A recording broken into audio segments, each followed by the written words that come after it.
Dalam sidang lanjutan perkara pembunuhan Brigadir Yosua Huta Barat pada pekan lalu, ajudan dan asisten rumah tangga Ferdi Sambo kompak menyudutkan Yosua Huta Barat. Mereka serempak menyebut Yosua merupakan sosok pemarah atau temperamental dan suka berkunjung ke tempat hiburan malam. Meski demikian, terdakwa pembunuhan Yosua Huta Barat, yakni Richard Eliezer atau Baradae, berjanji akan membela almarhum Yosua untuk terakhir kalinya. Eliezer juga berjanji tidak akan menutup-nutupi soal peristiwa penembakan terhadap Yosua Huta Barat di rumah dinas Ferdi Sambo pada 8 Juli lalu.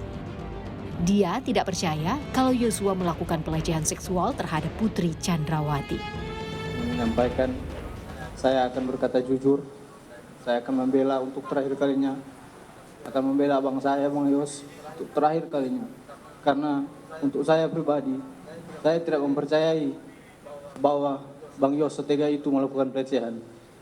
Saya tidak meyakini Bang Yos telah melakukan pelecehan. Hanya itu saja yang bisa saya sampaikan. Namun saya ingin mengatakan bahwa saya siap untuk apapun yang akan terjadi dan apapun putusan untuk diri saya. Terima kasih.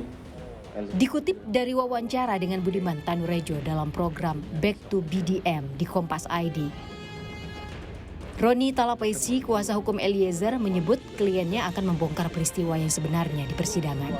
Roni menyebut Eliezer selalu berada dalam kawalan Ferdi Sambo saat dirinya bertemu Kapolri Jenderal Listio Sigit Prabowo, sehingga Eliezer berada di bawah tekanan untuk tidak mengungkapkan fakta yang sebenarnya. Pertama dicabut karena memakai masih skenario yang awal. Oke. Jadi akhirnya disampaikan bahwa Richard bilang saya mau mengatakan sebenar-benarnya ya. Itu kan waktu itu skenario awal itu juga kan Richard mengikuti skenario awal. Kan pertama waktu masih skenario itu si Richard itu kan masih dijaga sama Ferdi Sambo. Oke. Kemudian waktu menghadap Bapak Kapolri, itu Richard masuk ke dalam ketemu Pak Kapolri, di luarnya di depan pintu itu ada Ferdi Sambo. Dari depan itu dia sudah diintimidasi ya, disampaikan ya, kamu bicara sesuai dengan yang begini.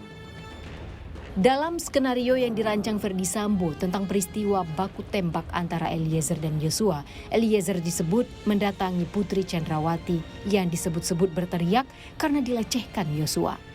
Sidang para terdakwa pembunuhan Yosua akan digelar kembali pada pekan depan mulai dari 21 hingga 25 November. Tim Liputan Kompas TV.